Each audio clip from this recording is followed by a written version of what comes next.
He stepped in without a second thought, just a single dad trying to help an overwhelmed mother wrangle 3 crying toddlers during the chaos of a delayed flight. Juggling diaper bags, sippy cups, and meltdowns in the middle of Denver International Airport, he had no idea who this woman was. He certainly couldn't have imagined that his simple act of kindness, helping her get those triplets safely onto their connecting flight, would completely transform the rest of his life. You see, what he didn't know was that she wasn't just another stressed passenger. She owned the entire terminal. Every gate, every shop, every runway, all of it belonged to her. And his spontaneous decision to lend a helping hand to a stranger in need was about to open doors he never knew existed. Before we jump back in, tell us where you're tuning in from, and if this story touches you, make sure you're subscribed, because tomorrow I've saved something extra special for you.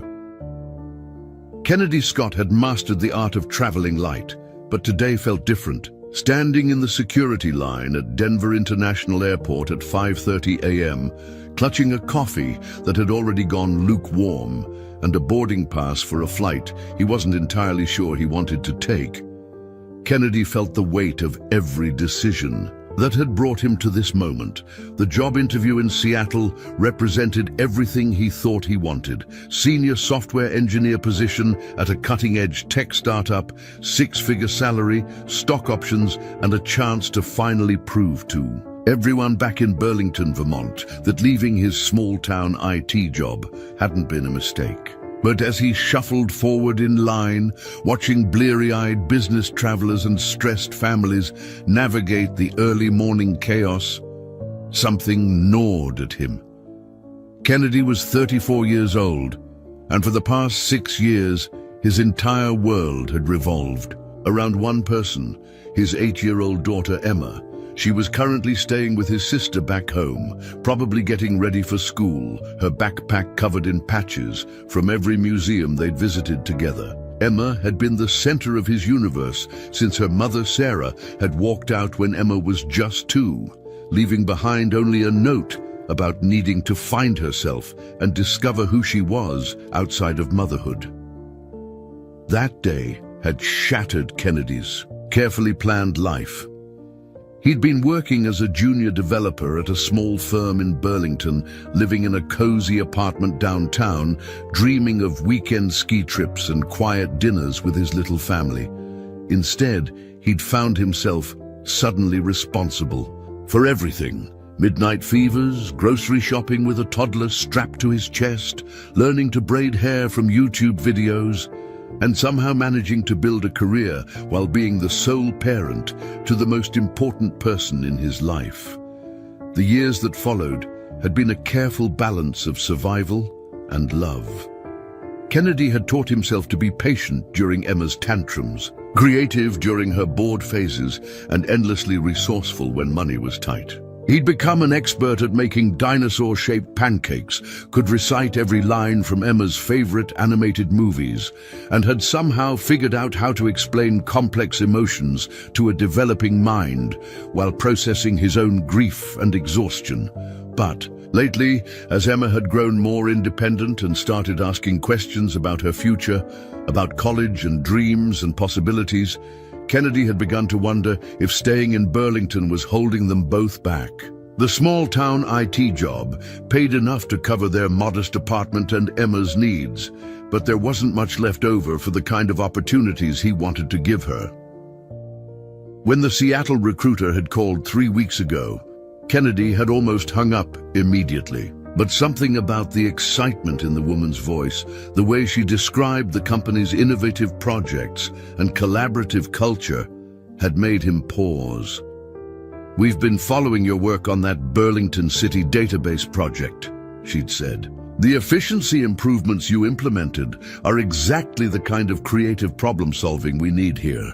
Would you be interested in discussing opportunities?" Kennedy had looked around his cramped home office, with Emma's artwork taped to the walls and her stuffed animals scattered across the floor, and found himself saying yes to a phone interview. One conversation had led to another, and before he You knew it, they were flying him out for a final round of interviews. Emma had been characteristically supportive when he'd told her about the trip. "Seattle has really good pizza, right, Daddy?" she'd asked, completely missing the magnitude of what this opportunity might mean for their lives. "And they have that big market with the fish guys." "Pike Place Market," Kennedy had confirmed, marveling at his daughter's ability to focus on the most important details. "Maybe we could visit sometime," she'd said casually, returning to her coloring book as if she hadn't just voiced the possibility that had been keeping Kennedy awake at night. Now, standing in the airport security line, Kennedy felt the familiar weight of single parenthood pressing against his chest. Every major decision in his life had to be filtered through one question: what was best for Emma? Moving to Seattle would mean better schools, more opportunities, and a salary that could actually build toward her future. But it also meant leaving behind the only community Emma had ever known, the neighbors who had watched her grow up, and the small-town stability that had been their anchor through the chaos of those early years. Kennedy's phone buzzed with a text from his sister. "Emma's having cereal for breakfast and asking when you'll be home. Flight going, okay?" He typed back quickly, still on the ground. "Tell her I'll bring her something cool from Seattle." As he approached the security checkpoint, Kennedy caught sight of his reflection in the glass partition. He looked tired, which wasn't unusual, but there was something else in his expression. A mixture of hope and terror that he recognized from every major transition in his life. The same look he'd worn when Emma took her first steps, when she'd started kindergarten, when she'd lost her first tooth and asked if the tooth fairy knew that it was just the two of them now. The security agent glanced at his boarding pass and driver's license, comparing the information with the practiced efficiency of someone who'd done this thousands of times. "Traveling for business or pleasure, Mr. Scott?" "Business," Kennedy answered, though the word felt inadequate for what this trip really represented. "Safe travels," the agent said, handing back his documents. Kennedy collected his laptop bag and shoes on the other side of security, checking his phone for the gate information. Flight 447 to Seattle, departing from gate B23. As he walked through the concourse, past coffee shops and newsstands already bustling with early morning travelers, Kennedy tried to imagine what his life might look like in 6 months. Would he be making this same walk as a routine commute? Would Emma be settling into a new school, making new friends, building a life in a city they'd only visited once? The truth was, Kennedy had been fighting a growing sense of restlessness for months. He loved Burlington, loved the community they'd built there, but he couldn't shake the feeling that he was playing it safe at the expense of bigger possibilities. Emma deserved more than just stability. She deserved adventure, opportunity, and a father who wasn't afraid to take calculated risks for their future. But as he approached his gate and saw the departure board showing a 30-minute delay, Kennedy felt his carefully constructed confidence beginning to waver. What if he was making a mistake? What if uprooting Emma's life for his own ambitions was exactly the kind of selfish decision that had driven Sarah away? What if he was about to repeat his ex-wife's pattern of prioritizing personal dreams over parental responsibility? Kennedy found an empty seat near the gate and pulled out his phone, scrolling through the photos he always kept close. Emma at her school science fair, proudly displaying a volcano she'd built entirely by herself. Emma at the local swimming pool, grinning with missing front teeth after completing her first full lap. Emma asleep on the couch after a movie night, her head resting against his shoulder, completely trusting and safe. Whatever happened in Seattle, whatever opportunities this interview might or might not create, Kennedy knew that his true north would always be the 8-year-old girl who called him daddy and believed he could fix anything. The question was whether he had the courage to believe it himself. Kennedy was scrolling through emails on his phone, trying to distract himself from his pre-interview nerves, when the announcement crackled through the gate area speakers. The static-filled voice of a gate agent cut through the ambient noise of conversation and rolling luggage. Ladies and gentlemen, we have an update on Flight 447 to Seattle. Due to mechanical issues that require immediate attention, we're looking at an extended delay of approximately 3 hours. We apologize for the inconvenience and will provide meal vouchers to all affected passengers. Kennedy's stomach dropped. 3 hours. His interview was scheduled for 2 p.m. Pacific time, and he'd built in what he thought was a comfortable buffer for delays and ground transportation. But 3 hours would put him dangerously close to missing the most important meeting of his professional life. Around him, the gate area erupted in a symphony of frustrated sighs, phone calls to travel agents, and heated conversations with airline staff. Business travelers immediately began rebooking on other airlines, their voices sharp with urgency, as they described critical meetings and non-negotiable deadlines. Families with small passengers started the complex calculation of whether to wait it out or abandon their travel plans entirely. Kennedy pulled out his phone and called the Seattle company's HR coordinator, his hands slightly trembling as he waited for her to pick up. "Hi, this is Jessica at Pinnacle Technologies." "Hi Jessica, this is Kennedy Scott. I'm supposed to interview with your team this afternoon, but my flight from Denver has been delayed by 3 hours due to mechanical issues. Preparing and narrating this story took us a lot of time, so if you are enjoying it, subscribe to our channel. It means a lot to us. Now back to the story." There was a pause that felt like it lasted forever. "Oh no, Kennedy, let me check the schedule." He could hear typing in the background. "The problem is that today is the only day all 5 panel members are available before our quarterly board meeting next week. Mr. Harrison is flying to London tomorrow morning, and Sarah from Product Development is starting maternity leave on Friday." Kennedy's heart sank further. "Is there any possibility of rescheduling for later in the week?" "I wish there was, but honestly, with everyone's travel schedules and the board meeting prep, I don't think we could coordinate everyone again for at least 6 weeks. And I have to be transparent with you. We have 2 other final candidates, and the decision timeline is pretty aggressive." The implication was clear. Missed today's interview, and the opportunity was essentially gone. "I understand," Kennedy managed to say, though his throat felt tight. "Let me see what other flight options are available, and I'll call you back within the hour." "Of course. I really hope you can make it work, Kennedy. The team is genuinely excited to meet you." After hanging up, Kennedy immediately opened every travel app on his phone. Other airlines, different routes, connecting flights, anything that could get him to Seattle in time. But as he scrolled through options, his hope continued to diminish. Every direct flight was either fully booked or would arrive too late. The connecting flights would get him there, but barely, with no margin for error if there were any additional delays.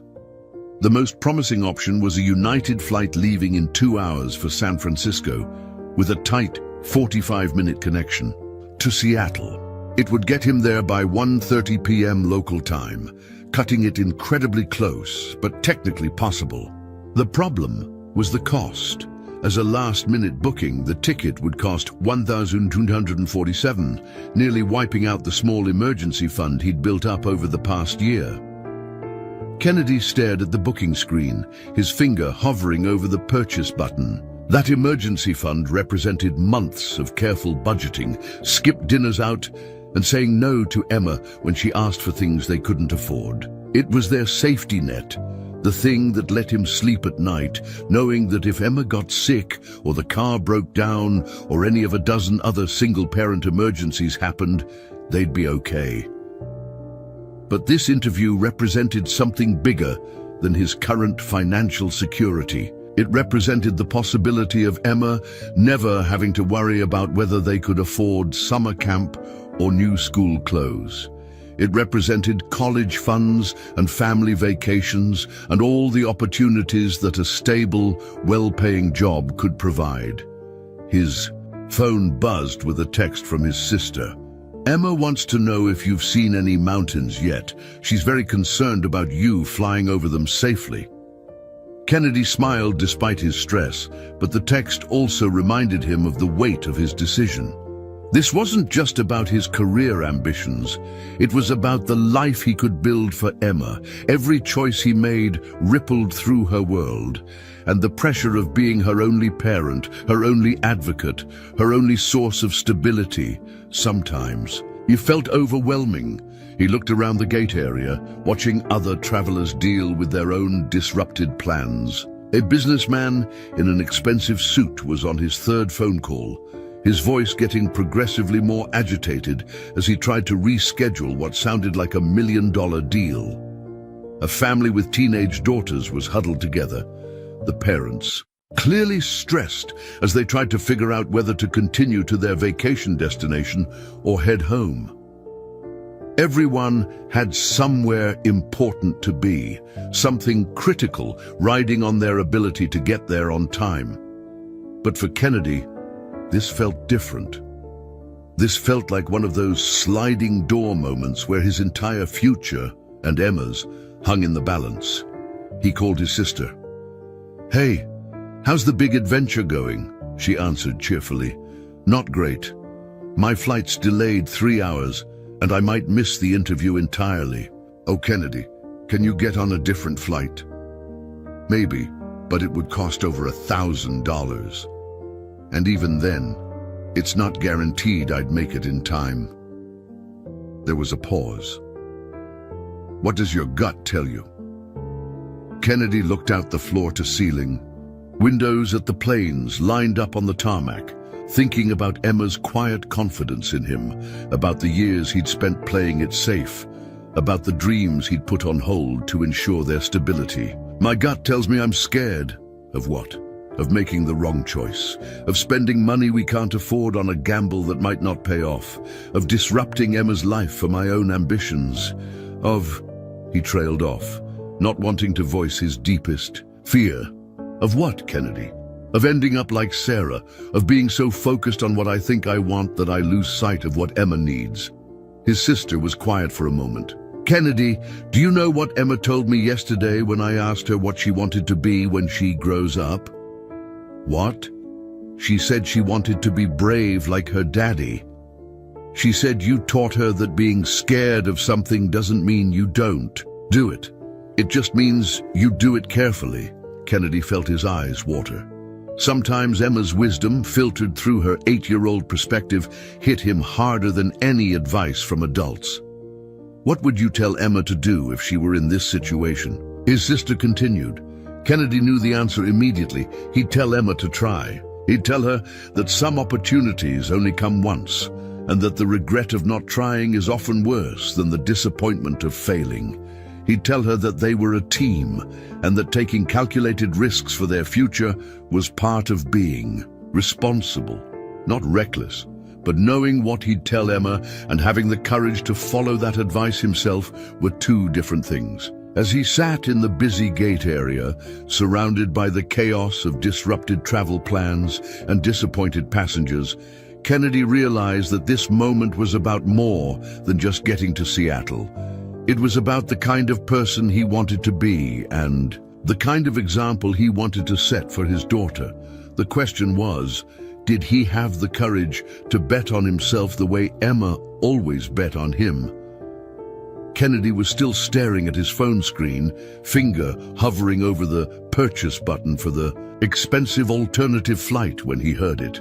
A sound that cut through all the ambient airport noise and went straight to his parental instincts. It was the distinctive cry of overwhelmed toddlers. Not just one, but multiple voices creating a chorus of distress that made every parent in the gate area turn their heads. About 20 feet away near the boarding desk, a young woman was struggling with what appeared to be an impossible situation. 3 identical toddlers, maybe 2.5 years old, were in various states of meltdown. One was sitting on the floor, tears streaming down her face as she clutched a stuffed elephant and wailed. Another was trying to climb out of a stroller while her mother attempted to wrestle her back in, and the third was standing beside a pile of scattered goldfish crackers, pointing at them and crying because they'd fallen. The woman, who couldn't have been more than 30, looked like she was one breath away from a complete breakdown herself. Her dark hair was escaping from what had probably started as a neat ponytail. Her white blouse had mysterious stains that Kennedy recognized as the inevitable result of traveling with small ones, and she was trying to juggle 3 different conversations. One with a gate agent, one on her phone, and one with her triplets. No, Sophia, we can't sit on the floor here," she was saying to the one with the elephant, while simultaneously telling someone on the phone, "I understand the delay, but we have a board meeting in Portland that absolutely cannot be rescheduled." Meanwhile, the gate agent was trying to explain something about seat assignments, while the third toddler, Kennedy could see her name tag said Maya, had now begun systematically dropping goldfish crackers one by one and watching them hit the ground. Kennedy's immediate thought was sympathy. He remembered those days with Emma when she was small and every public outing felt like an extreme sport. But this woman was dealing with 3 times the chaos, and she was clearly handling it alone. He could see other passengers glancing over with expressions ranging from sympathy to annoyance, but everyone was maintaining that careful distance that strangers keep in airports. The woman ended her phone call with visible frustration and crouched down to try to comfort the one sitting on the floor. "I know you're tired, sweetheart. Mama's tired too, but we need to get on the airplane to see Grandma, remember? Grandma, remember?" That's when Kennedy noticed the complication that was making everything worse. The gate agent was holding what looked like boarding passes and shaking her head apologetically. Kennedy couldn't hear the exact words, but he could read the situation. Something was wrong with their seat assignments. "Ma'am, I understand your frustration," the gate agent was saying, "but with the aircraft change due to the mechanical issues, we're operating with a smaller plane. Your original seats were configured for families, but this aircraft doesn't have the same layout. I can get you 3 seats, but they won't be together. 2 in row 12 and 1 in row 28. The woman's face went pale. "You want me to separate from one of my daughters? They're 2 years old. I can't be 30 rows away from one of them. I understand, but this is the best I can do with the current availability." Kennedy watched as the woman looked down at her 3 daughters, and he could see the moment her carefully held composure began to crack. The one with the elephant was still crying. Maya was now trying to eat a goldfish cracker off the floor, and the third daughter, who had been relatively calm, seemed to sense her mother's distress and started whimpering. Without thinking, Kennedy put his phone in his pocket and walked over. "Excuse me," he said gently to the gate agent. "I couldn't help but overhear. I'm traveling alone on this flight. Would it be possible to use my seat to help solve this family's seating situation?" The gate agent looked up, clearly surprised by the intervention. "Sir, are you sure? You're in 4A. That's a premium economy seat." "I'm sure," Kennedy said, then turned to the woman. "I'm Kennedy. I have an 8-year-old daughter, so I get it. Flying alone with little ones is tough enough without seating complications." The woman looked at him with a mixture of surprise, relief, and something that might have been suspicion. In her world, Kennedy would later learn, strangers rarely offered help without wanting something in return. "I'm Quinn," she said cautiously, "and these are Sophia, Maya, and Isla." She gestured to each triplet in turn. "Are you absolutely sure? I don't want to impose." "Not imposing at all," Kennedy said, crouching down to Sophia's level. She had stopped crying and was now staring at him with the intense curiosity that toddlers reserved for new people. "Hi, Sophia. I like your elephant. What's his name?" "Peanut," Sophia said quietly, holding the stuffed animal closer. "Peanut is A very good name for an elephant, Kennedy said seriously. Does he like to fly on airplanes? Sophia nodded, then whispered, but he gets scared. Well, you know what? When I was little, I had a stuffed bear named Captain Buttons, and he used to get scared on airplanes too. But then my dad taught me a secret about flying that made Captain Buttons feel much better. Want to know what it is? Sophia nodded eagerly, and even Maya had stopped dropping crackers to listen. Airplanes are actually really safe because they're driven by some of the smartest, most careful people in the world. And you know what else? When you're up in the clouds, you're closer to all the good things, like angels and birds and maybe even Santa Claus, depending on the time of year. Maya giggled, and Isla, who had been the calmest of the three, moved closer to hear better. But the most important thing, Kennedy continued, is that when Peanut gets scared, he just has to remember that he's got the bravest little girl in the world taking care of him. And brave girls like Sophia know that sometimes we have to do things that feel scary, but we do them because something wonderful is waiting on the other side. Quinn was staring at him now with undisguised amazement. How do you... you're really good with them. Kennedy stood up, smiling. 6 years of single dad training. You learn to speak fluent toddler pretty quickly when it's sink or swim. The gate agent, who had been watching this interaction with growing interest, cleared her throat. So, Mr. Scott, Kennedy Scott. Mr. Scott, if you're willing to move to seat 28E, I can put this family together in row 12, seats A, B, and C. It's actually a better configuration for traveling with multiple young passengers. Perfect, Kennedy said. Quinn looked like she might cry, but from relief rather than stress. I don't know how to thank you. This flight has been a disaster from the start, and you just... No thanks needed, Kennedy said.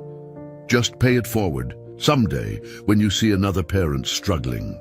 As the gate agent printed new boarding passes, Kennedy helped Maya pick up the remaining goldfish crackers while Quinn gathered their scattered belongings. It was then that he noticed something that should have been a clue, but in the moment he was too focused on helping to pay attention. Quinn's phone kept buzzing with calls, and when she glanced at the caller ID, her expression grew tense in a way that suggested these weren't typical mom trying to travel calls. Everything okay? Kennedy asked, noticing her stress level rising again. Quinn hesitated, then said, just work stuff. I was supposed to be in Portland for an important meeting, and with this delay... She trailed off, looking at her daughters. Some days I wonder if I'm trying to balance too much. Kennedy understood that feeling completely.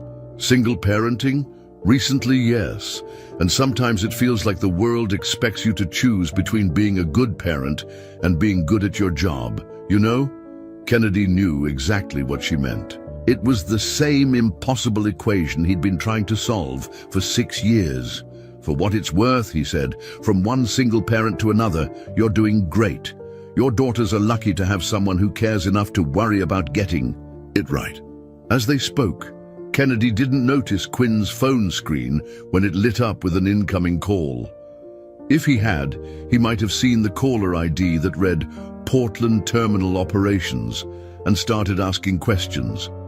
But he was too busy helping Isla tie her shoe and listening to Maya's very important story about how Peanut the elephant once met a real elephant at the zoo. The boarding announcement came 20 minutes later, and as Kennedy gathered his things to head to his new seat in the back of the plane, he felt something he hadn't experienced in a long time. The simple satisfaction of doing the right thing without any expectation of return. He had no idea that this spontaneous act of kindness had just changed the trajectory of his entire life.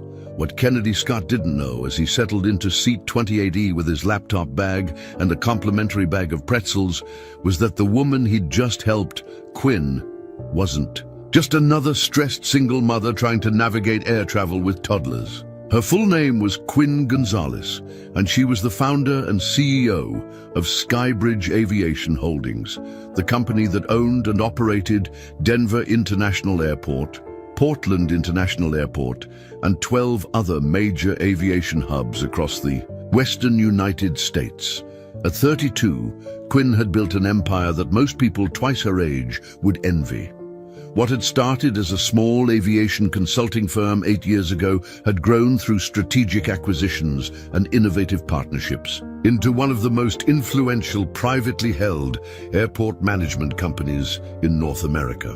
She oversaw operations that served over 40 million passengers annually, managed billions of dollars in infrastructure, and employed more than 15,000 people across her various properties. But none of that mattered when Sophia dropped her juice box and started crying because the apple juice was now splattered across the airplane floor. Quinn's rise to success had been meteoric and exhausting. Fresh out of her MBA from Northwestern, she'd identified inefficiencies in airport operations that everyone else had accepted as unavoidable. Her first consulting contract had been with a small regional airport in Colorado, where she'd redesigned their passenger flow systems and reduced average security wait times by 40%. Word spread quickly in the aviation industry, and within 2 years, she was fielding calls from airports across the country. The acquisition opportunities had come next. Older airport management companies with traditional mindsets and outdated systems found themselves struggling to adapt to changing passenger expectations and new technologies. Quinn's company, with its focus on customer experience and operational innovation, became an attractive partner for airports looking to modernize. She'd leveraged her early successes into increasingly larger deals, always reinvesting profits back into expansion. By the time she was 30, Quinn owned or managed airport operations that most travelers used without ever thinking about the complex systems running behind the scenes. Every time someone moved smoothly through security, found their gate easily, or grabbed a quick meal during a layover, there was a good chance they were benefiting from systems and improvements that Quinn's companies had implemented. But success had come with sacrifices that she was only beginning to understand. 3 years ago, Quinn had married David Chen, a fellow entrepreneur who ran a successful tech startup focused on logistics software. On paper, they were the perfect power couple, two ambitious, driven individuals who understood the demands of building companies and the rewards of taking calculated risks. Their wedding had been featured in Business Weekly as an example of when innovation meets innovation. The triplets had been a surprise.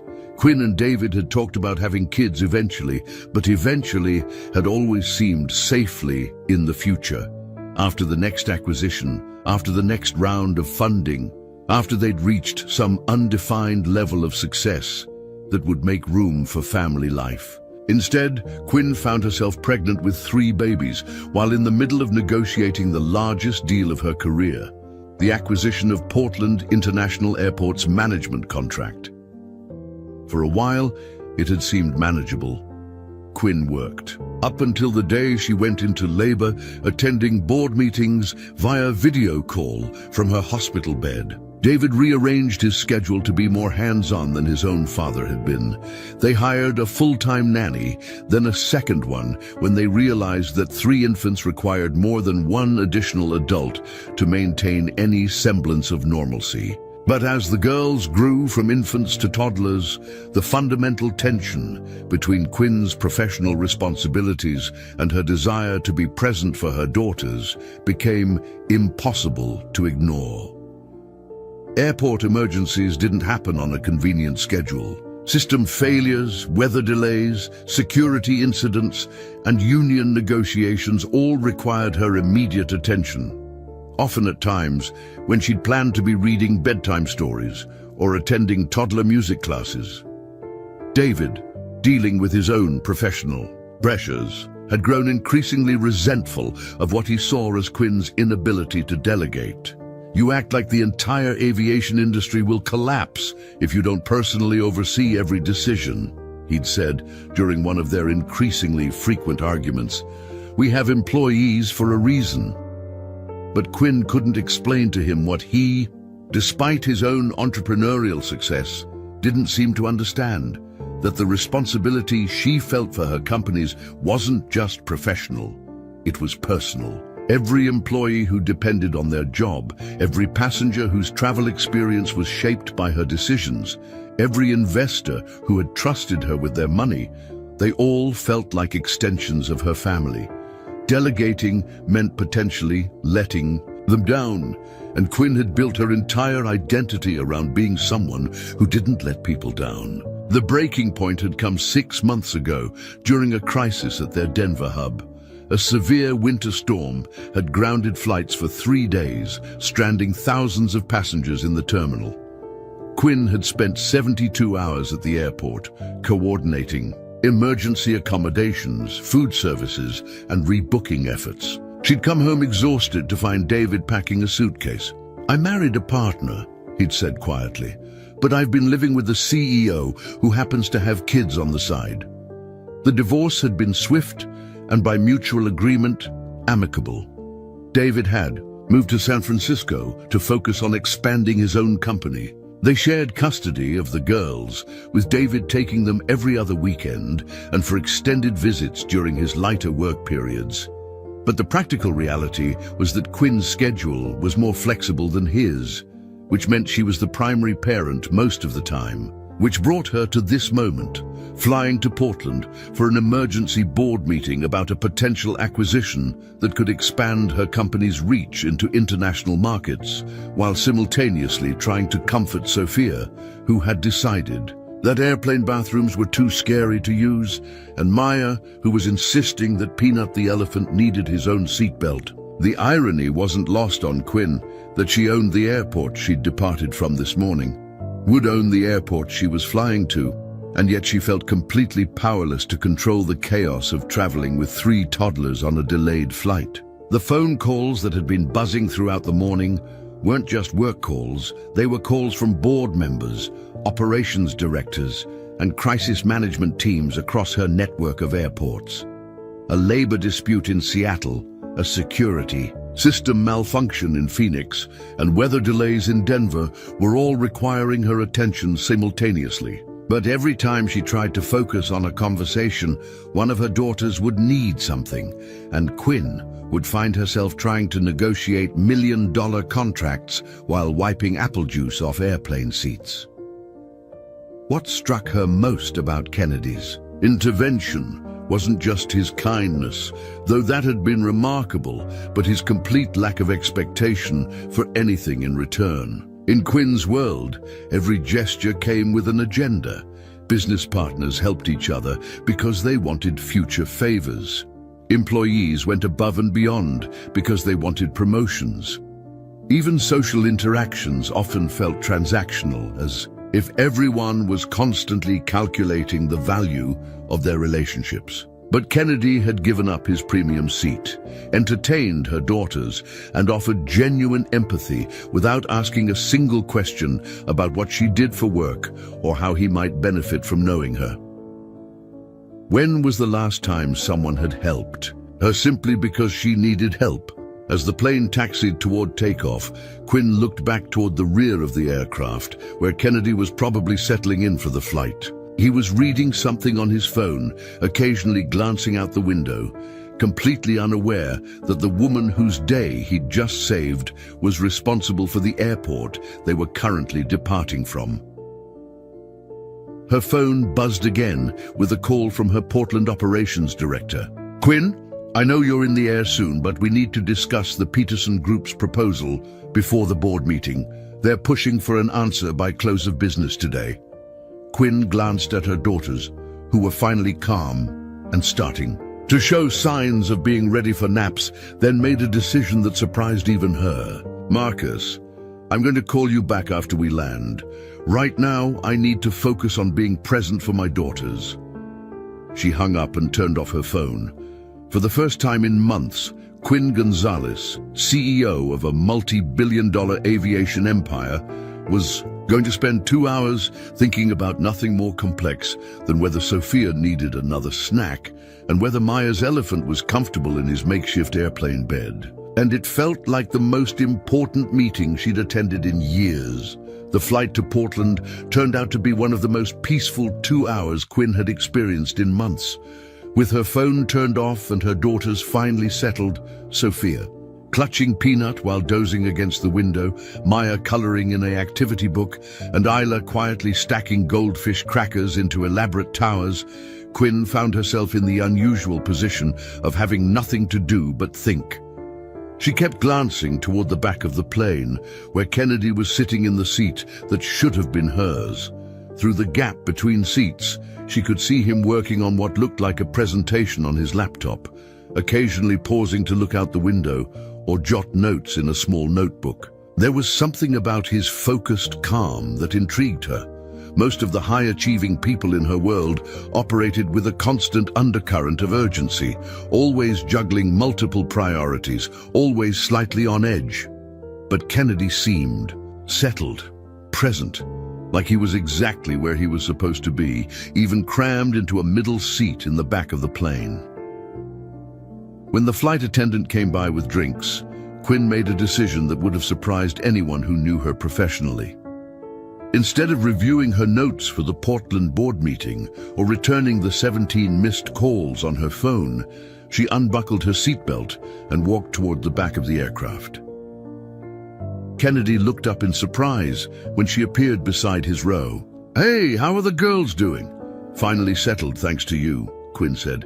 "I wanted to properly thank you, and also, well, this might sound strange, but I wanted to ask you something." Kennedy closed his laptop partway, giving her his full attention. "Sure, what's up?" Quinn hesitated, then decided on honesty.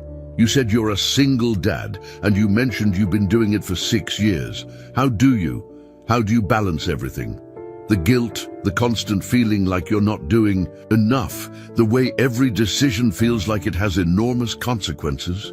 Kennedy studied her face, recognizing something in her expression that he'd seen in his own mirror countless times. "Sit down," he said, gesturing to the empty aisle seat beside him.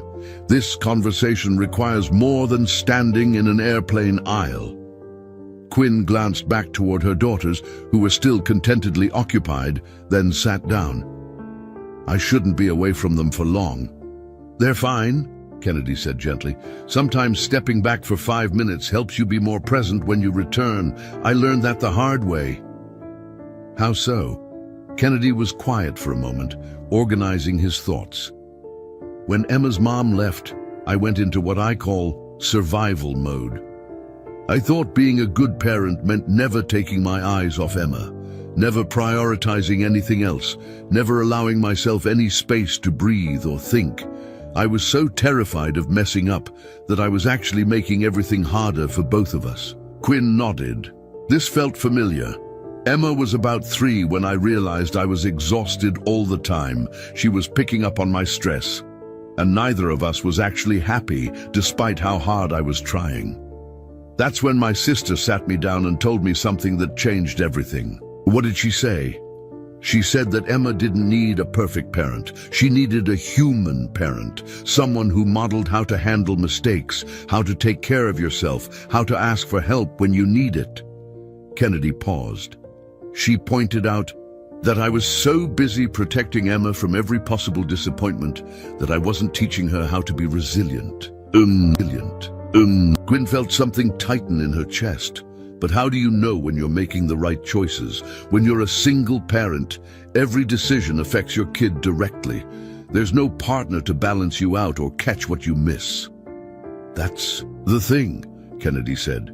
"I used to think being a single parent meant I had to be twice as good as 2 parents combined. But actually, it means accepting that I'm going to get some things wrong. And that's okay as long as I'm getting the important things right. Which are making sure Emma knows she's loved unconditionally, making sure she feels safe, teaching her that it's okay to have feelings, even difficult ones, and showing her that challenges don't have to break you, they can make you stronger and more compassionate." Quinn was quiet for a long moment. "What about your own dreams? Your career? I mean, you're on this flight for a job interview, right? How do you balance pursuing opportunities for yourself with being present for Emma?" Kennedy smiled. "You know, 6 months ago, I would have said that Emma's needs always come first, period.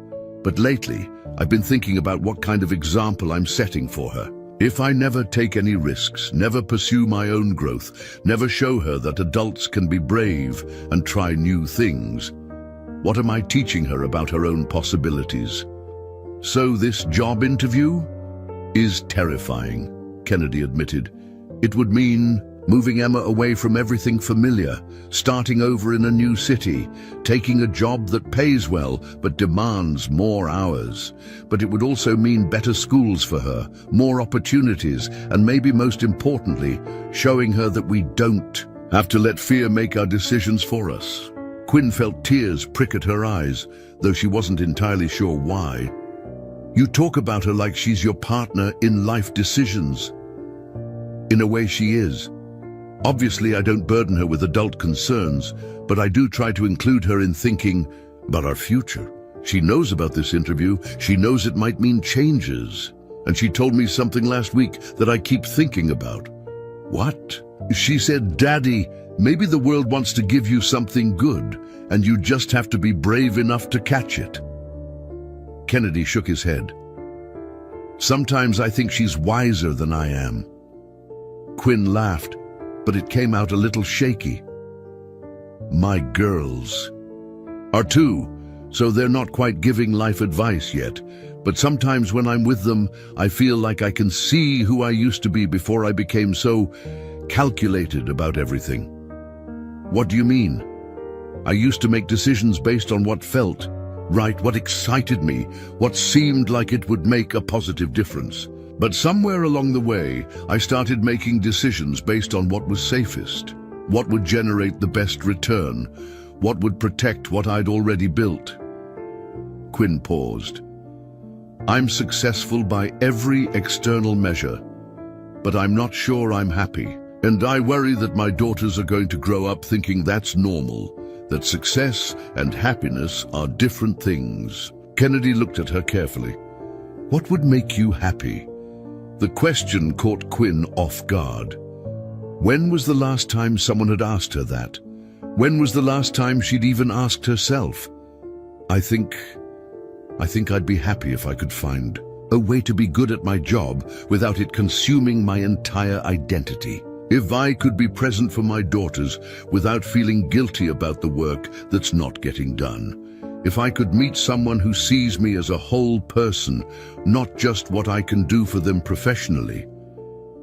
"That doesn't sound impossible," Kennedy said, "doesn't it? Everyone I know in business talks about work-life balance like it's a myth, like you have to choose between being successful and being fulfilled." "Maybe you know the wrong people," Quinn laughed. "Maybe I do." From the front of the plane, she heard Sophia calling, "Mama, where's Mama?" "I should get back," Quinn said, standing up. "Quinn," Kennedy said, and she turned back. "For what it's worth, from what I've seen today, you're a really good mum. Your daughters are lucky to have someone who cares enough to question whether they're doing it right." As Quinn walked back to her seat, she felt something she hadn't experienced in a long time. The sense that she wasn't alone in figuring out how to build a life that worked. Kennedy's perspective on parenting, on balancing personal growth with responsibility to his daughter, on making decisions from courage rather than fear, it all resonated with questions she'd been struggling with for months. But more than that, she'd felt seen in a way that had nothing to do with her professional accomplishments. Kennedy had asked about her happiness, not her business strategy. He'd listened to her concerns about motherhood without immediately offering solutions or trying to network with her. When she sat back down next to Sophia, who immediately climbed into her lap for a snuggle, Quinn made a mental note. She wanted to find a way to thank Kennedy properly, not just for giving up his seat, but for reminding her that there were people in the world who led with kindness and authenticity. She had no idea yet how she might do that, but Quinn Gonzalez had built a business empire by identifying opportunities and acting on them. And Kennedy Scott, though he didn't know it yet, had just become the most interesting opportunity she'd encountered in years. When the plane touched down at Portland International Airport, Kennedy felt the familiar mix of anticipation and anxiety that came with stepping into unknown territory. As passengers began gathering their belongings and shuffling toward the exit, he glanced at his phone. 12:45 p.m. local time. His interview at Pinnacle Technologies was scheduled for 2 p.m., which gave him just enough time to catch a rideshare to downtown Seattle if everything went perfectly. But as Kennedy stood in the aisle waiting for his turn to deplane, he realized that perfectly was a relative term. Quinn was struggling to gather 3 toddlers, multiple bags, a stroller, and what appeared to be half the contents of a toy store scattered across their seats.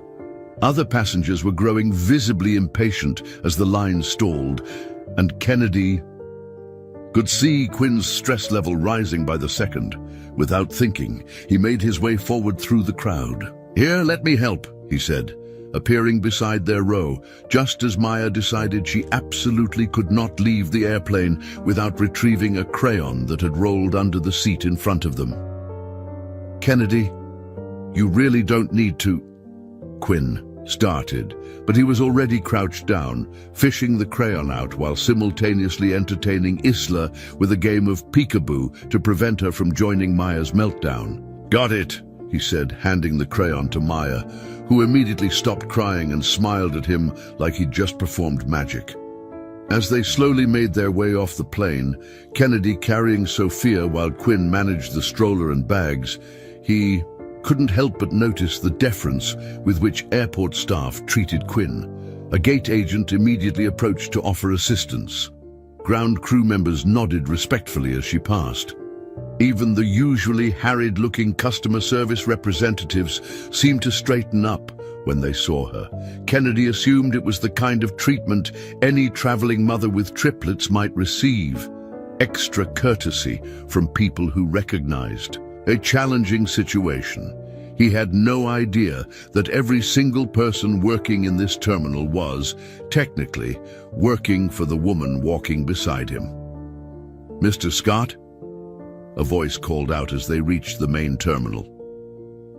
Kennedy turned to see a man in a crisp suit approaching with what looked like an airport employee badge. "I'm Marcus Chen from Terminal Operations. Ms. Gonzalez asked me to make sure you had everything you needed for your connecting travel."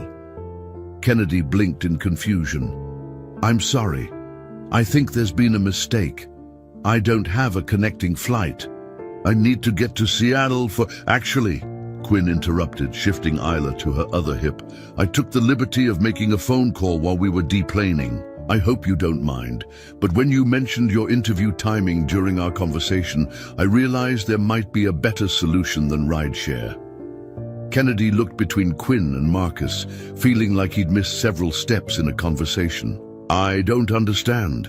Quinn smiled, and Kennedy caught a glimpse of something in her expression, a confidence and authority that seemed at odds with the frazzled single mother he'd been helping all morning. "Portland has an excellent helicopter shuttle service to Seattle. It's faster than driving, and given your interview timing, I thought it might be helpful." "A helicopter?" Kennedy's eyes widened.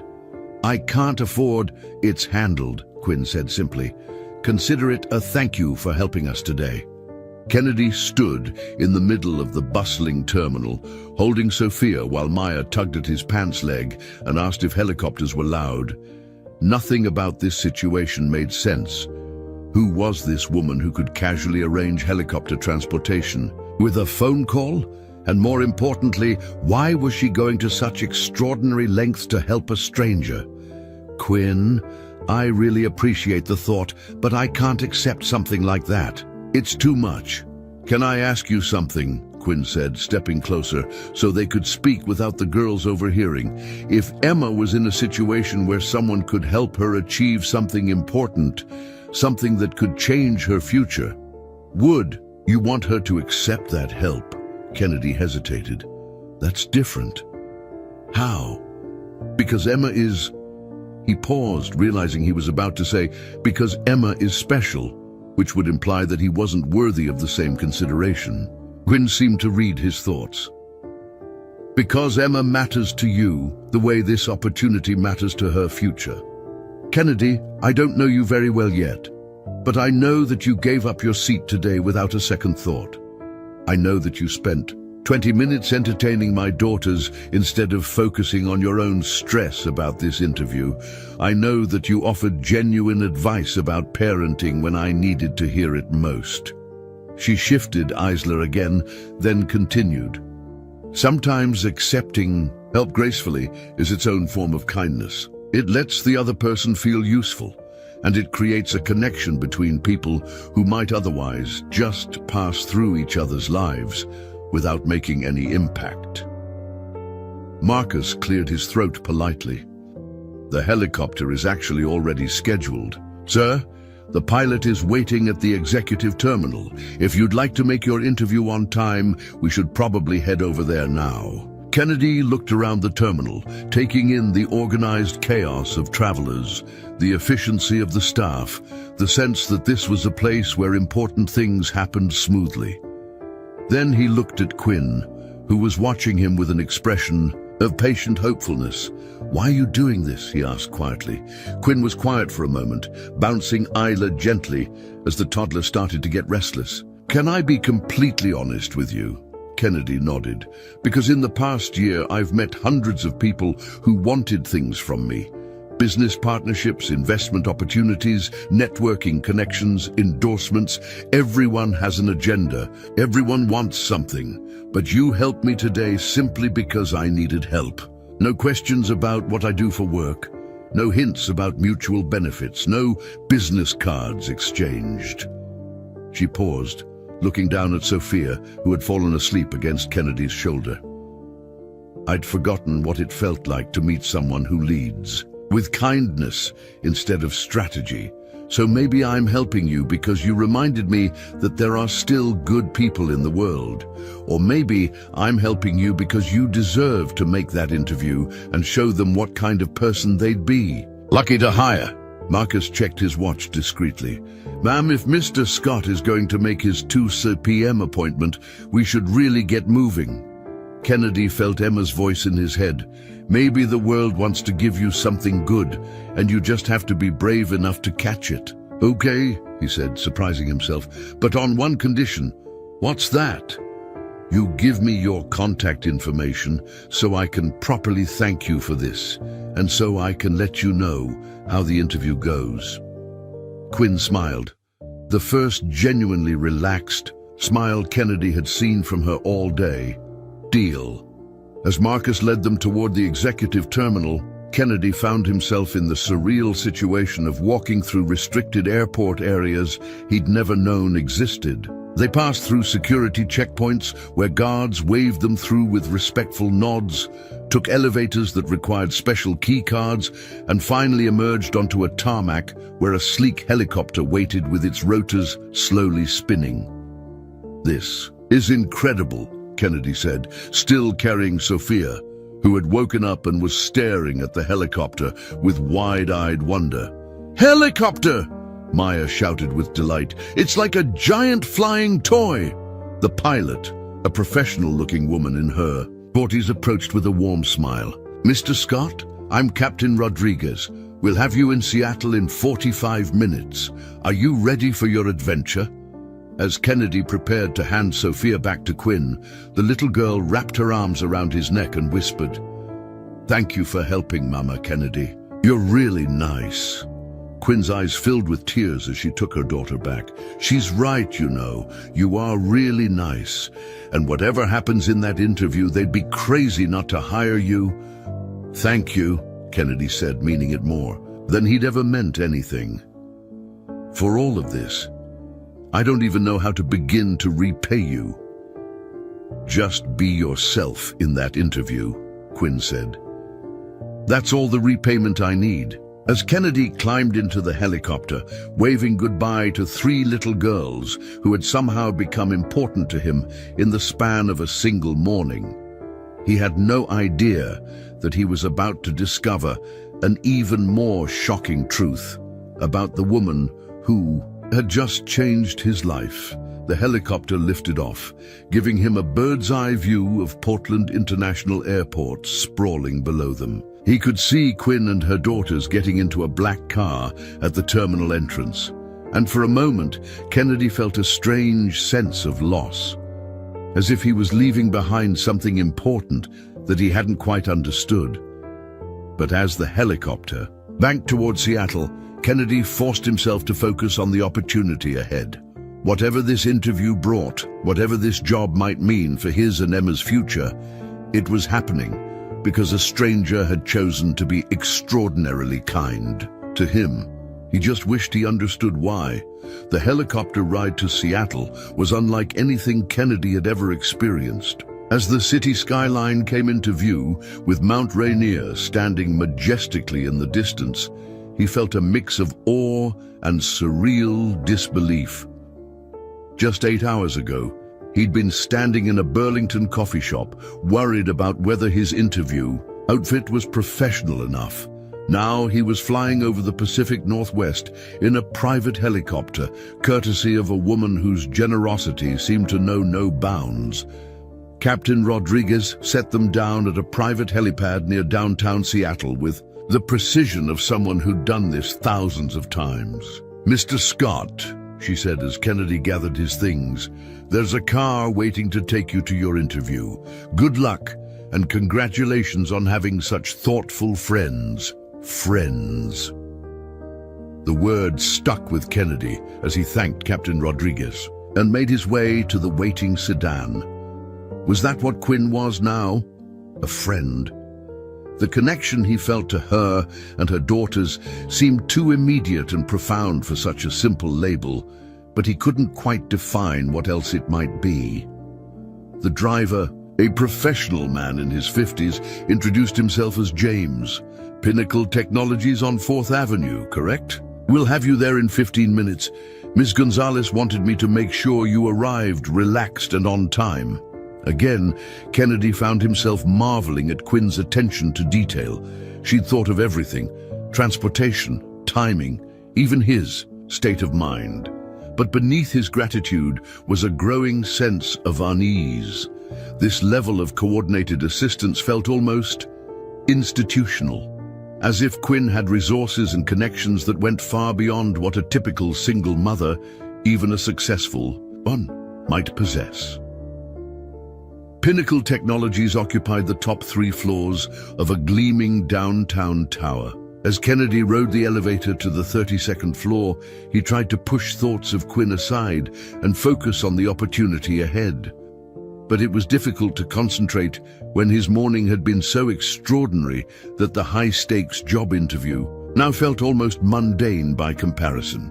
The Pinnacle reception area was everything Kennedy had imagined.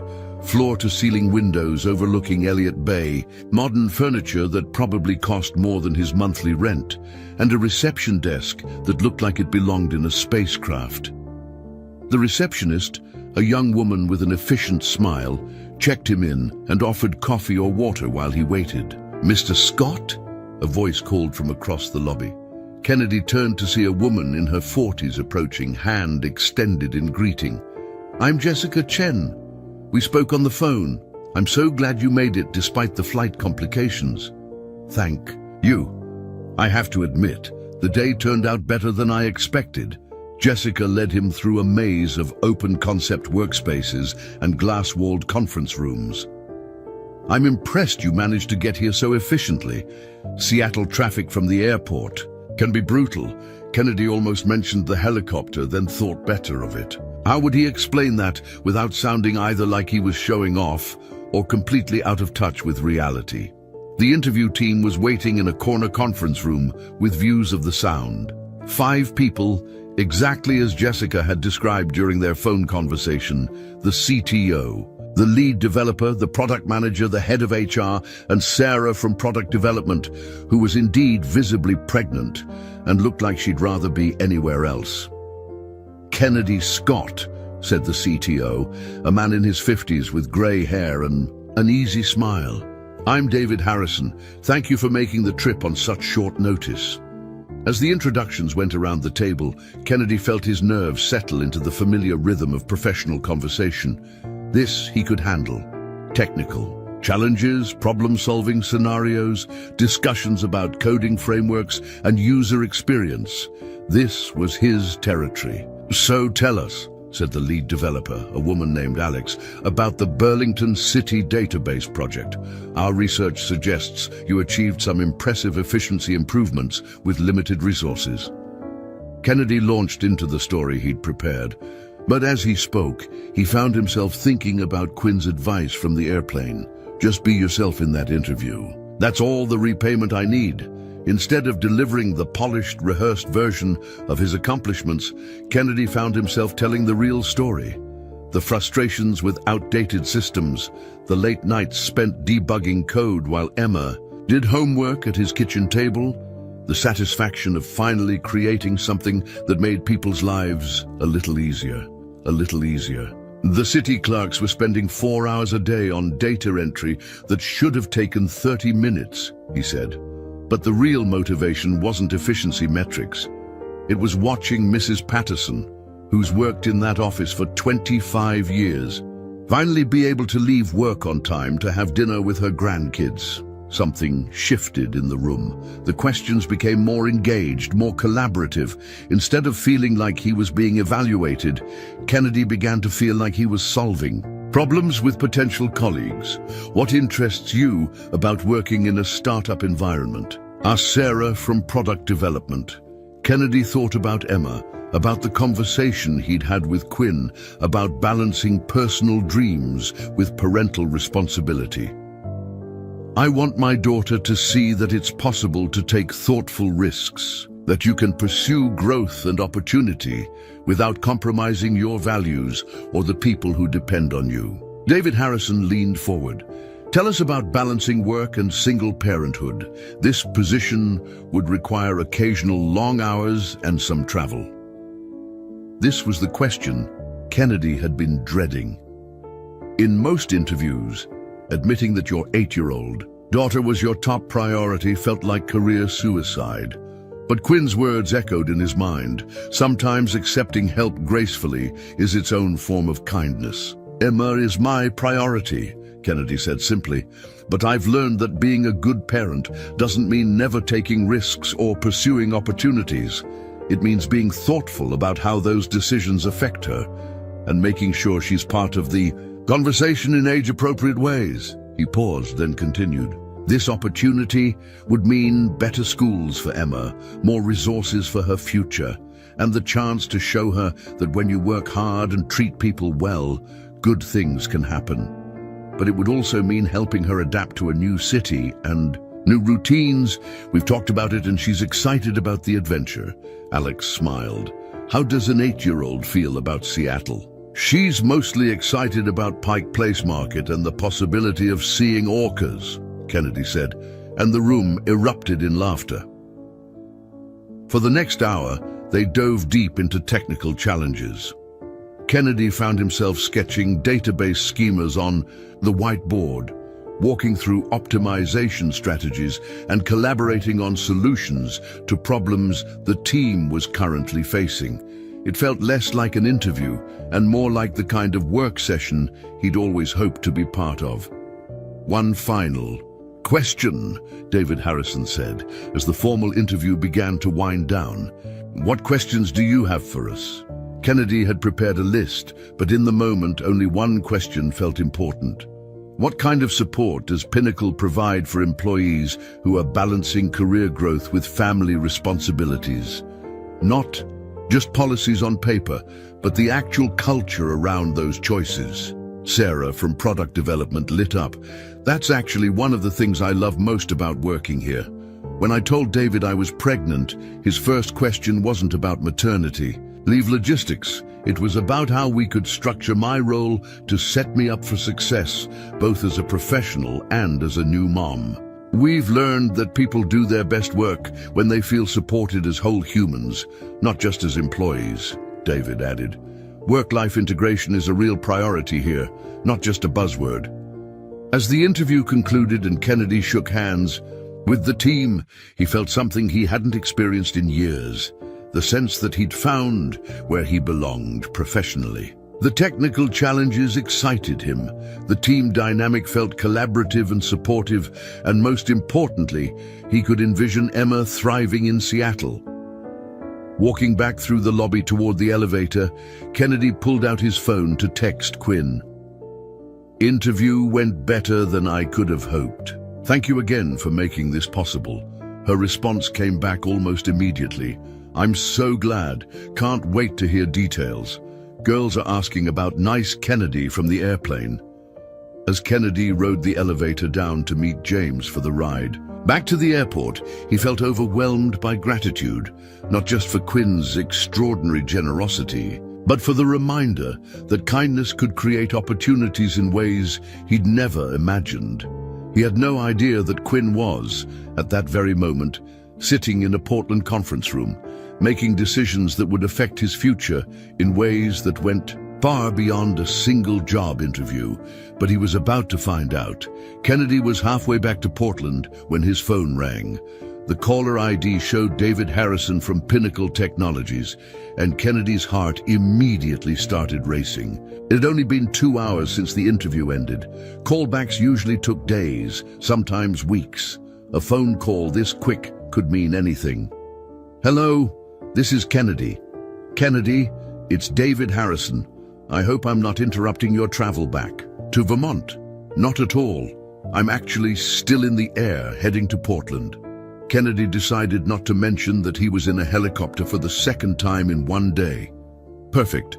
I'll keep this brief then, but I couldn't wait until Monday to call." The team was unanimous. "We'd love to offer you the senior software engineer position." Kennedy's breath caught. "Are you serious?" David laughed. "Completely serious.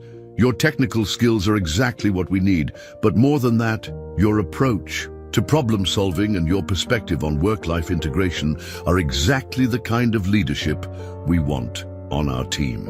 Sarah from product development said you asked the best questions she's heard in any interview. Wow, thank you. This is incredible. The formal offer will come through HR on Monday with all the details. Salary, benefits, relocation assistance, start date options. But I wanted you to know as soon as possible that we're hoping you'll say yes. After hanging up, Kennedy sat in stunned silence, watching the Oregon landscape pass below. 6 months ago, he'd been worried about making rent on their small Burlington apartment. Now, he had an offer for a job that would triple his salary and provide Emma with opportunities he'd only dreamed of giving her. But as the helicopter began its descent toward Portland, Kennedy's elation mixed with a deeper emotion he hadn't expected. A profound need to share this moment with Quinn. She'd made this possible, but more than that, she'd reminded him to believe in himself. Her advice to just be yourself had transformed what could have been a disaster into the best professional moment of his life. Captain Rodriguez set them down at Portland International with the same smooth precision as before. As Kennedy gathered his things, she turned to him with a smile. "Judging by your expression, I'm guessing the interview went well?" "Better than well. I got the job." "Congratulations. I'll let Ms. Gonzalez know when I see her." Kennedy paused. "You'll see her? Do you work for her?" Captain Rodriguez looked confused for a moment, then seemed to realize something. "You don't know, do you?" "Know what?" "Who Quinn Gonzalez is, what she does." Kennedy felt a strange flutter of apprehension. "She's a single mom. She said she had a work meeting in Portland." Captain Rodriguez studied his face carefully. "Mr. Scott, Quinn Gonzalez is the CEO of Skybridge Aviation Holdings. She owns this airport. She owns the airport you flew out of this morning. She owns 12 other major aviation hubs across the western United States." The words hit Kennedy like a physical blow. He sat down heavily on the helicopter's passenger seat, trying to process what he'd just heard. "She owns airports." The woman whose seat you gave up this morning, who you helped with her triplets, who arranged your helicopter transportation, she's one of the most powerful people in the aviation industry. And apparently, she didn't tell you. Kennedy's mind raced back through the day's events, recontextualizing everything he'd experienced.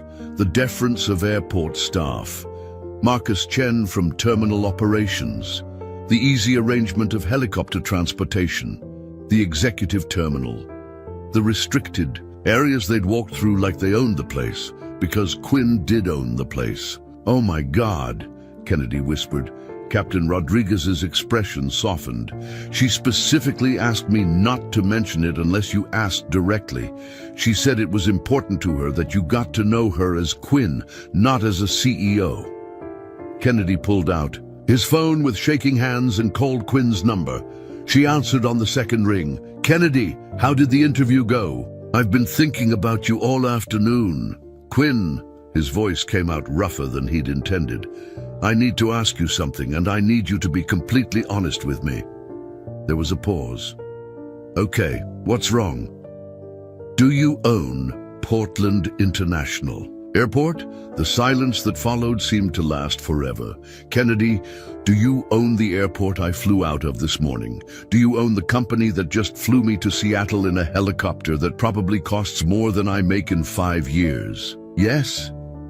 Her voice was quiet. "I do." Kennedy closed his eyes, feeling like the ground had shifted beneath him. "Why didn't you tell me?" "Can we talk about this in person? I'm still at the airport. I've been waiting for you to get back." "You've been waiting for me?" "Terminal C, near the baggage claim. There's a family seating area that's usually quiet this time of day. Please, Kennedy, let me explain." 20 minutes later, Kennedy found Quinn sitting in a corner of the seating area, her 3 daughters playing quietly with coloring books at her feet. She looked up when she saw him approaching, and Kennedy could see anxiety and something that might have been fear in her expression. "Hi," she said softly. "Hi." Kennedy sat down across from her, maintaining some distance. "So, you're a CEO?" "I am. Of a company that owns airports?" "Yes. Yes." Kennedy looked down at Sophia, Maya, and Isla, who seemed completely oblivious to the tension between the adults. "When you said you had a work meeting in Portland, you weren't talking about showing up to someone else's conference room." "No, I was talking about a board meeting in the executive offices on the top floor of this terminal. A meeting about a potential acquisition that could expand our international operations." Kennedy shook his head. "I helped the CEO of a multi-billion-dollar company get her kids on an airplane. You helped a single mother who was having the worst travel day of her life," Quinn corrected gently. "Everything else is just context." "Context." Kennedy's voice rose slightly. Then he caught himself and lowered it, glancing at the girls. "Quinn, I spent all day feeling guilty about accepting your help because I thought you were just being incredibly generous. Now I find out that helicopter ride was probably the equivalent of me buying you a cup of coffee." Quinn's eyes flashed. "Is that what you think? That this was easy for me? That helping you was just some casual gesture from someone with too much money? Wasn't it?" Quinn stood up, began pacing in the small space.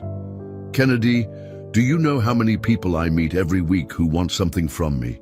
Investors, politicians, business partners, employees, everyone has an agenda. Everyone sees CEO first, person second." She stopped pacing, looked directly at him. "When you gave up your seat this morning, you had no idea who I was.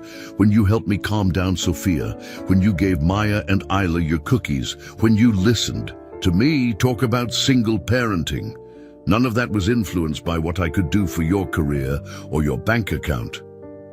Kennedy felt some of his anger deflating, but the sense of betrayal remained. "So why not tell me? Why let me think you were someone you're not?" "Because I wasn't being someone I'm not." Quinn's voice cracked slightly. Everything I told you about struggling with work-life balance, about feeling guilty for not being present enough with my daughters, about wanting to meet someone who sees me as a whole person, all of that was true. She sat back down, closer, to him this time. Kennedy, I have been desperately lonely for authentic human connection. Do you have any idea what it's like to wonder if people like you for who you are or for what you can give them? Kennedy looked at her, really looked at her. He saw the same exhausted single mother he'd met this morning, but now he also saw the weight of enormous responsibility, the burden of never being able to turn off the part of her brain that was. Always calculating, always strategizing, always aware that her decisions affected thousands of people. When you arranged the helicopter, he said quietly, was that Quinn the person or Quinn the CEO? Both, she admitted.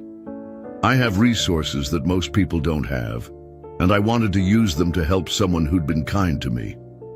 But Kennedy, the reason I wanted to help you had nothing to do with business. It was because you reminded me that there are still people in the world who lead with their hearts instead of their heads. Sophia looked up from her coloring book. Mama, why are you sad? Quinn wiped her eyes quickly. I'm not sad, sweetheart. I'm just talking to Kennedy about grown-up things. Are you still our friend, Kennedy? Maya asked, looking up at him with serious eyes.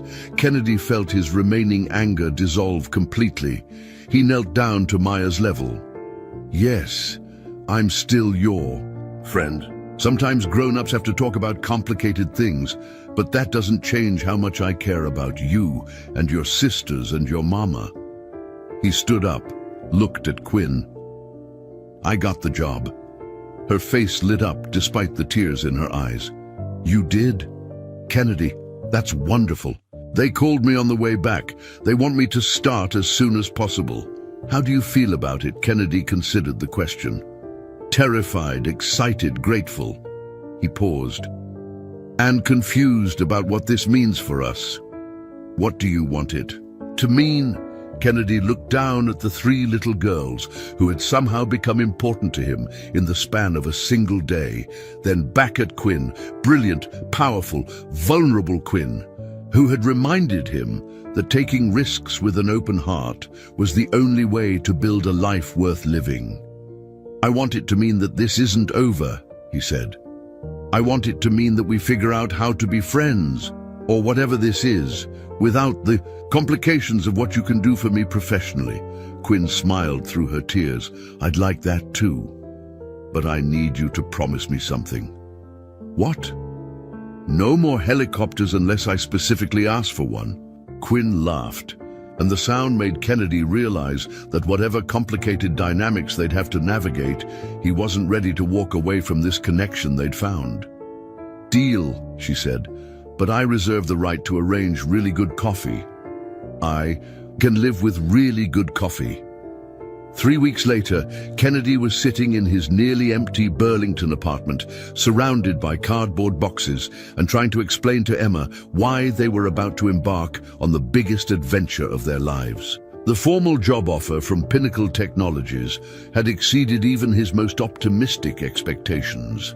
Not just in salary, but in the comprehensive relocation package, flexible work arrangements, and genuine commitment to supporting his transition. As a single parent, so we're really moving to Seattle? Emma asked for the 5th time that morning, clutching her favorite stuffed animal and looking around at their familiar home with a mixture of excitement and uncertainty.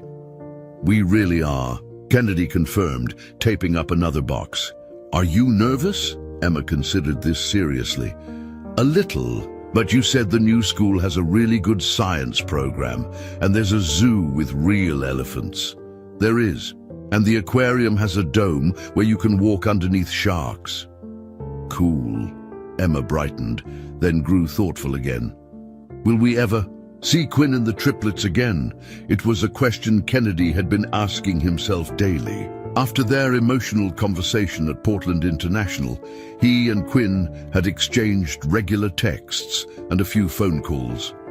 She'd sent a congratulations card when he formally accepted the Pinnacle offer, and he'd updated her on his moving timeline. But there was an awkward uncertainty underlying all their communication, a sense that they were both carefully avoiding deeper conversations about what their connection might mean in the long term.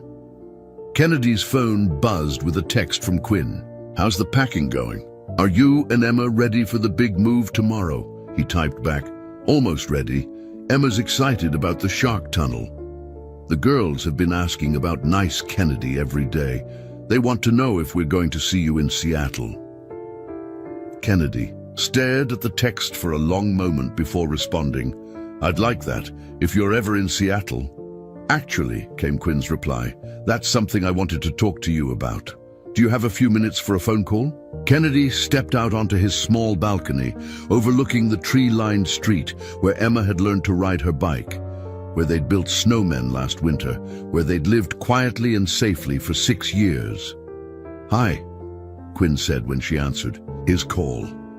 "How are you feeling about tomorrow?" "Terrified and excited in equal measure," Kennedy admitted. "It's the right decision, I know that. But leaving the only home Emma's ever known is harder than I expected. Change is always scary, even when it's good change. But Kennedy, I called because I have something to tell you, and I wanted you to hear it from me directly." Kennedy felt his stomach tighten. "What's wrong?" "Nothing's wrong. Actually, something might be very right. But I need you to know that this isn't about you. The timing is purely coincidental. Quinn, you're making me nervous. What's going on?" "Skybridge is acquiring a controlling interest in Seattle Tacoma International Airport." Kennedy blinked, processing this information. "You're expanding to Seattle?"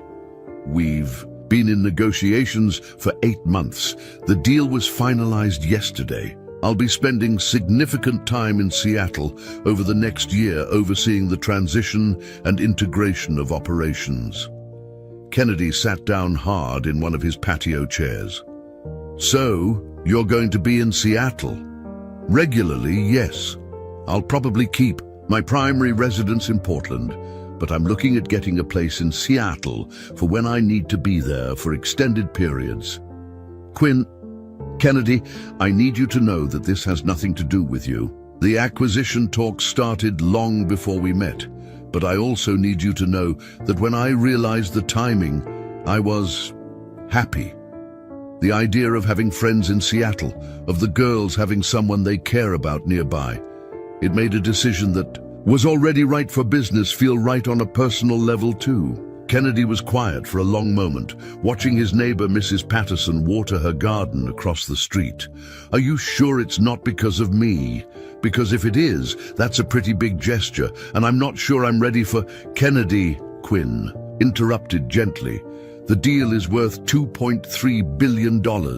Trust me when I say that my feelings about anyone, no matter how wonderful, didn't influence that decision." Despite everything, Kennedy found himself laughing.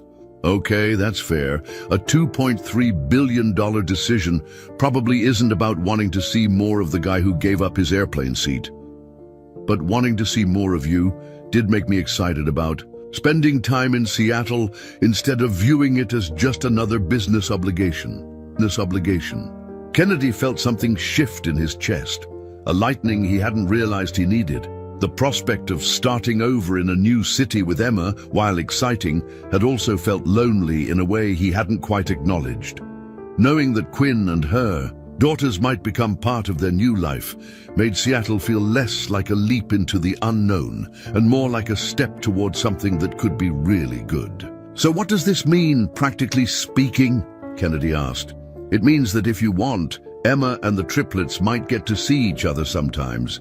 It means that when you're feeling overwhelmed by everything being new, you'll have friends who want to help you figure it out. It means that maybe we get to find out what this connection between us looks like when we're not in crisis mode."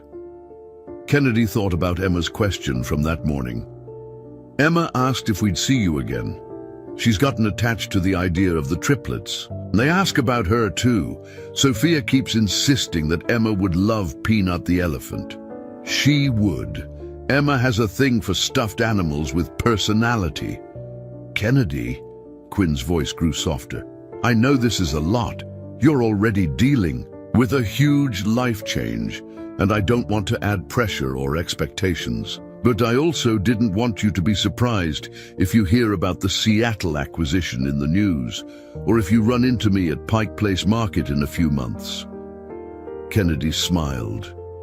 I think Emma would be devastated if we lived in Seattle and didn't at least try to run into you at Pike Place Market. So you're okay with this? With the possibility of us being in the same city sometimes? Kennedy looked through the sliding door at Emma, who was now carefully packing her collection of science experiment kits, her face serious with concentration.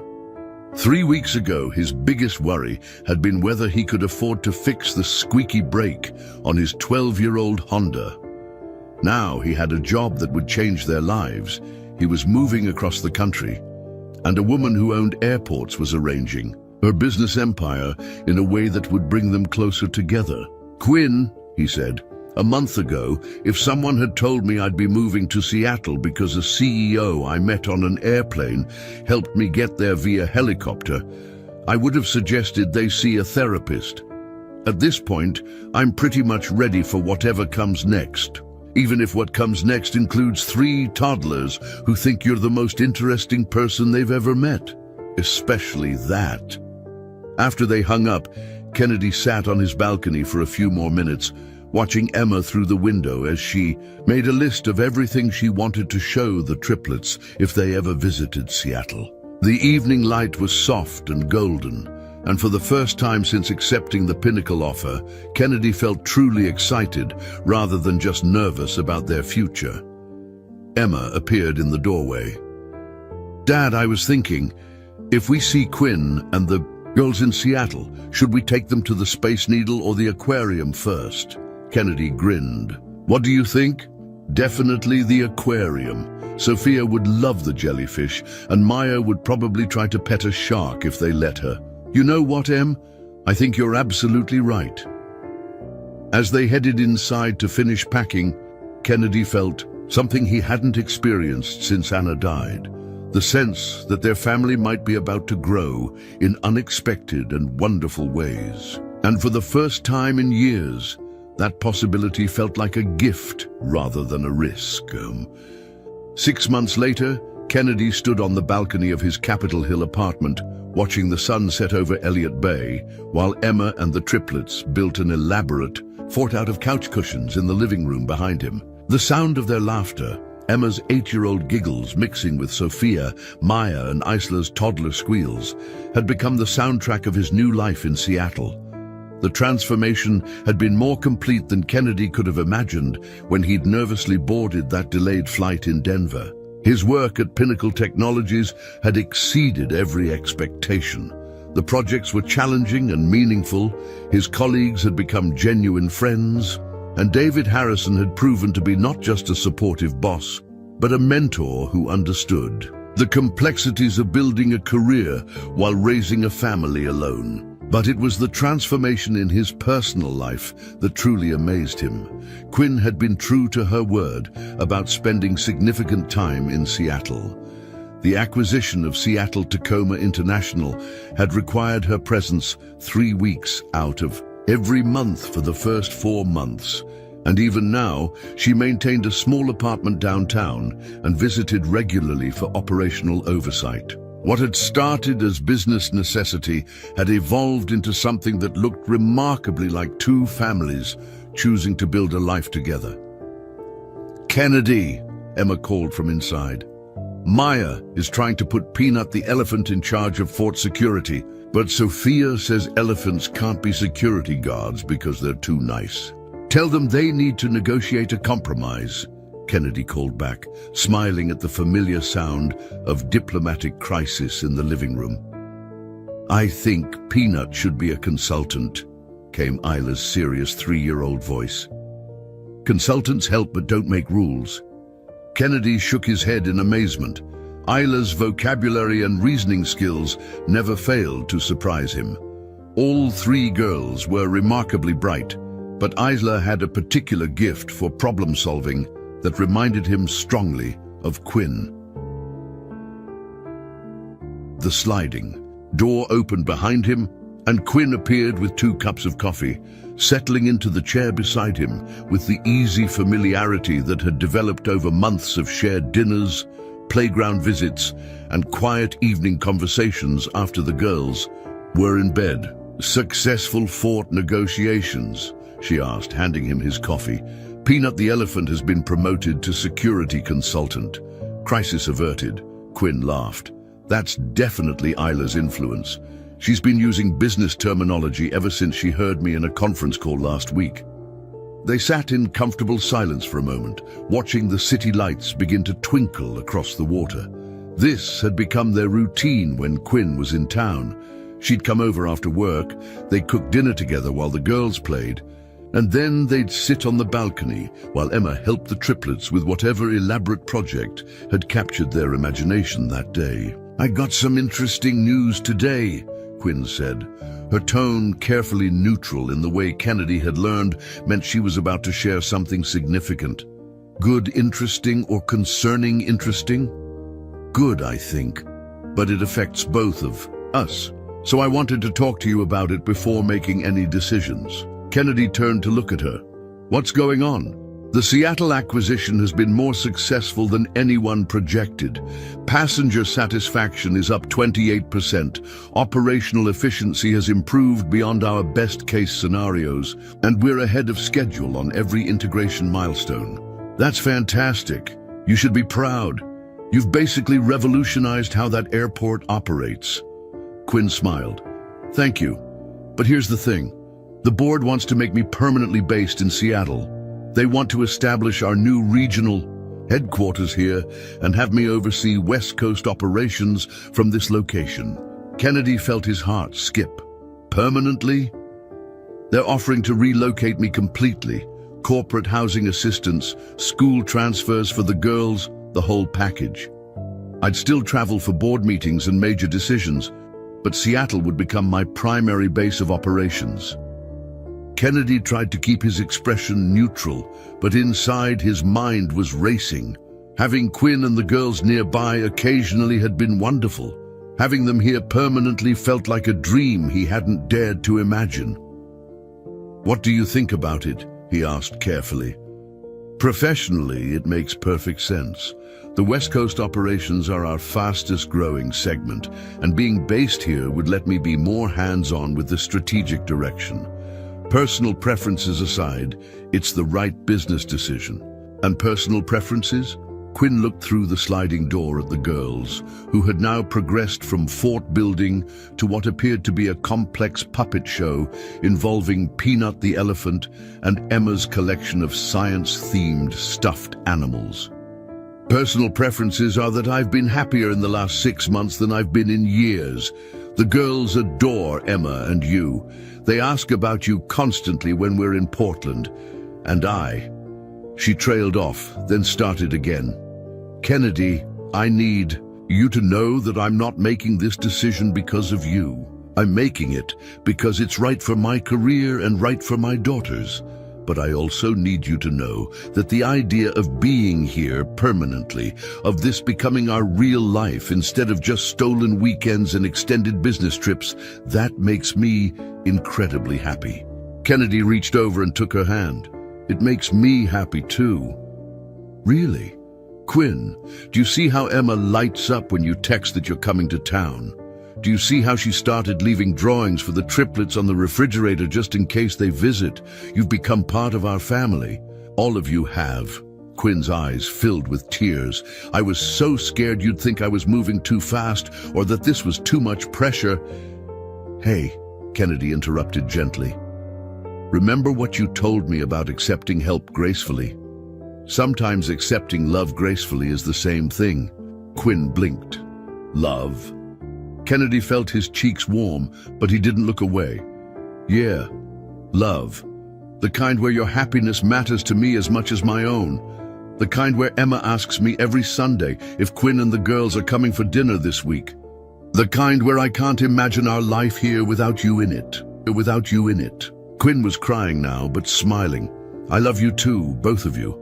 I love how patient you are with the girls, how you make Emma feel like she's the most important person in the world, how you've taught me that kindness isn't weakness, and that letting people in doesn't mean losing control. From inside, they heard Emma's voice. Dad, Quinn, you need to come see this right now. The girls taught Peanut how to do math. Kennedy stood up, extending his hand to Quinn. Ready to go see some elephant? Mathematics? Always, Quinn said, taking his hand. As they walked back inside together, Kennedy marveled at how completely his life had changed. 6 months ago, he'd been a struggling single dad, worried about paying rent. Now he had a career he loved, a daughter who was thriving in her new school, and a woman who owned airports but still got excited about elephant puppet shows. Dad, Emma said as they approached the couch fort, I have a really important question. What's that, sweetheart? When Quinn and the girls move here permanently, are we going to need a bigger apartment? Because I think Peanut is going to need his own room. Kennedy looked at Quinn, who was laughing so hard she had tears in her eyes again. You know what, Em? I think we're definitely going to need a bigger place. And as he watched Emma explain advanced mathematics to 3 very serious toddlers and 1 stuffed elephant, Kennedy realized that sometimes the best transformations are the ones you never see coming, the ones that start with a simple choice to be kind and end up reshaping everything you thought you knew about what family could look like. 1 year later, Kennedy stood in the same spot at Denver International Airport where this entire journey had begun. But everything about the moment was different. This time, he wasn't a nervous single dad worried about making rent. This time, he wasn't traveling alone. Emma bounced excitedly beside him, wearing a junior pilot pin that Quinn had given her and clutching a small suitcase covered in airplane stickers. Dad, do you think Captain Rodriguez will remember us? I think she might, Kennedy said, smiling as he watched Quinn approach with Sophia, Maya, and Isla in tow. The triplets, now confident 3-year-olds, were each wearing matching t-shirts that said World Travelers in glittery letters, Emma's idea for their first family vacation together. Flight 892 to Orlando is now boarding, came the announcement over the terminal speakers. Quinn reached them, slightly out of breath from herding 3 excited toddlers through the airport. Everyone ready for Disney World? Are there really princesses there? Sophia asked seriously, clutching Peanut the elephant. Real ones, Emma confirmed, with the authority of a 9-year-old who had done extensive research. And roller coasters and a castle and everything. Kennedy watched this exchange with the same sense of amazement that had become his constant companion over the past year. The house hunting had led to a beautiful 4-bedroom home in Queen Anne, with enough space for everyone, including Peanut's own designated corner in what had become the girls' room. Quinn's permanent relocation to Seattle had been seamless, with the triplets transitioning to a wonderful Montessori school just 6 blocks from Emma's elementary school. But it wasn't the logistics that amazed Kennedy. It was how natural it all felt. How Quinn's coffee mug had found its place next to his in the kitchen cabinet. How Emma had started calling the triplets my little sisters without anyone suggesting it. How Sunday morning pancake breakfasts had become sacred family time, with Kennedy flipping pancakes, while Quinn refereed disputes about syrup distribution, and Emma read stories to whichever triplet was willing to sit still long enough. Daddy, Maya tugged at Kennedy's shirt. Over the past months, all 3 girls had started calling him Daddy, a development that still made his throat tight with emotion every time it happened. Yes, sweetheart. Will you sit with me on the airplane? Mama says it might be bumpy, and you're good at making bumpy not scary. Kennedy crouched down to her level. Of course I'll sit with you, and if it gets bumpy, we'll just pretend we're riding a very slow roller coaster in the sky. As they boarded the plane, first class this time, Kennedy noted with amusement, he reflected on the conversation he'd had with Quinn just 2 weeks ago. They'd been sitting on their back deck, watching Emma teach the triplets how to plant tomatoes in their small garden, when Quinn had brought up something that had been on both their minds for months. "Kennedy," she'd said, "I want to ask you something, and I need you to be completely honest with me. Always. Do you ever feel like we moved too fast? Like we went from strangers to family without enough time to figure out if this is really what we both want?" Kennedy had considered the question, seriously, because Quinn deserved a thoughtful answer. "Do you know what I realized the other day?" "What?" "We didn't move fast. We moved honestly. From the very first day, we were both exactly who we are. You were a single mom doing your best to balance everything. I was a single dad trying to do the same thing. Everything that's happened since then has just been us continuing to be exactly who we are, together." Quinn had smiled. "So you don't have any doubts?" "I have the same doubts any parent has about whether I'm making the right choices for my family. But Quinn, you and the girls aren't a choice I made. You're the family I found. There's a difference." "What kind of difference?" Kennedy had gestured toward the garden, where Emma was patiently helping Isla dig a hole that was definitely too big for the tomato seedling they were planning to plant. "The difference between deciding to love someone and discovering that you already do." Now, as they settled into their airplane seats, Kennedy between Maya and Isla, Quinn across the aisle with Sophia, and Emma in the row behind them, reading a book about marine biology to prepare for their planned visit to SeaWorld, Kennedy felt that same certainty. The flight attendant stopped by their seats. "Traveling with the whole family today?" "Yes," Quinn answered, and Kennedy caught the slight smile in her voice. "All of us." As the plane taxied toward takeoff, Kennedy thought about the conversation he'd had with Emma the night before. She'd been unusually quiet during bedtime, and when he'd asked what was on her mind, she'd surprised him with her answer. "Dad, do you think Mom would be happy about Quinn and the girls?" It was the first time Emma had mentioned Anna in months, not because she'd forgotten her mother, but because their life had become so full and present that the past felt less urgent, somehow. Kennedy had sat on the edge of her bed, thinking carefully about his answer. "You know what I think, Em? I think your mom would be grateful that we found people who love us as much as we love them. She wanted us to be happy, and I think she'd be proud of the family we've built." Emma had nodded seriously. "I think so too, and I think she'd really like Quinn. They both worry about you working too hard." Now, as the plane lifted off, Kennedy felt Anna's presence not as a sadness, but as a blessing, a reminder that love doesn't diminish when it's shared. It multiplies. "Ladies and gentlemen," came the captain's voice over the intercom, "welcome aboard Flight 892 to Orlando. We're expecting a smooth flight today, so sit back, relax, and enjoy the journey." Kennedy looked around at his family, Emma already deep in her book, the triplets pressing their faces to the windows to watch Seattle disappear below them, Quinn catching his eye and smiling with the kind of contentment that had nothing to do with business success and everything to do with being exactly where she belonged. "Daddy," Sophia called from across the aisle, "will you tell us the story about the airplane seat again?" "Which story is that?" Kennedy asked, though he knew exactly what she meant. "The one where you met Mama and saved our family." Kennedy glanced at Quinn, who was shaking her head with amusement.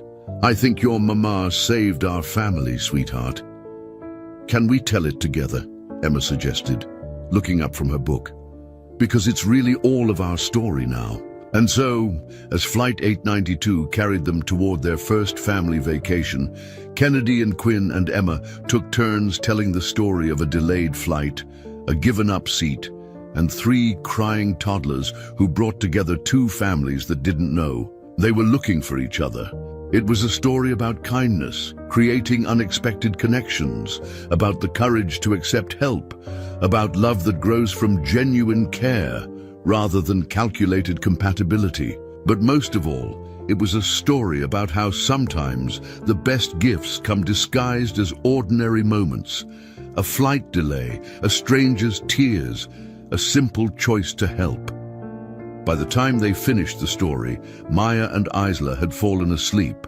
Sophia was coloring quietly, and Emma had returned to her book. Quinn reached across the aisle and took Kennedy's hand. "Any regrets?" she whispered. Kennedy looked at their sleeping daughters, at Emma contentedly reading, at the woman who had reminded him that taking risks with an open heart was the only way to build a life worth living. "Only one," he said. "What's that?" "I wish I could go back and thank the person who delayed our original flight that day." Quinn laughed softly. "Why?" "Because if we'd been on time, we might have passed right by each other and never known what we were missing." And as the plane carried them toward new adventures, Kennedy Scott, former struggling single dad turned beloved father of 4, closed his eyes and felt grateful for every delayed flight, every kind gesture, and every moment of courage that had led them to this extraordinary, ordinary, perfectly imperfect family they'd built together.